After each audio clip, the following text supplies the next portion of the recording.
రాష్ట్ర ప్రభుత్వం ఏప్రిల్లో నిర్వహించనున్న అమరావతి చిత్రకళా వీధి కార్యక్రమం పోస్టర్ను ఉప ముఖ్యమంత్రి పవన్ కళ్యాణ్ సాంస్కృతిక కమిషన్ చైర్పర్సన్ తేజస్వితో కలిసి ఆవిష్కరించారు. ఏప్రిల్ 4 నుంచి రాజమండ్రిలో జరగనున్న ఈ కార్యక్రమం దేశవ్యాప్తంగా ఉన్న కళాకారులను ఒకే వేదికపైకి తీసుకొచ్చి వారి కళాఖండాలను ప్రదర్శించి విక్రయించడానికి కళాభిమానులతో ప్రత్యక్ష సంభాషణకు అవకాశం కల్పిస్తుందని పవన్ అభిప్రాయపడ్డారు. ఈ ప్రత్యేకమైన కళా ఉత్సవం రాష్ట్రంలోని కళాకారులందరికీ ఒక ఆశాకిరణంలా నిలుస్తుందని చెప్పారు.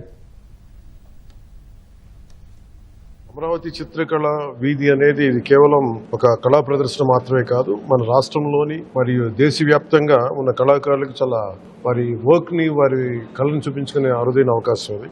మన రాష్ట్రంలో ఎన్నో ప్రతిభావంతులైన కళాకారులు ఎందరో ఉన్నారో వాటికి సరైన గుర్తింపు ప్రోత్సాహం లేదు, వారికి దొరకట్లేదు. పద్మశ్రీ అవార్డు పొందిన గొప్ప కళాకారులు కూడా సరైన వేదిక లేక తమ ప్రతిభని చూపలేకపోయారు. కానీ అమరావతి చిత్రకళ వీధి ద్వారా వారు తమ కళని ప్రదర్శించుకునే అవకాశం ఈ రకంగా కలుగుతుంది. మన రాష్ట్రపు కలంకారీ, చెరియల్ పెయింటింగ్స్ లాంటి సాంప్రదాయ చిత్రలేఖనాల నుంచి ఆధునిక డిజిటల్ కళల వరకు ప్రతి కళాకారుడికి ఇక్కడ ప్రోత్సాహం లభిస్తుంది.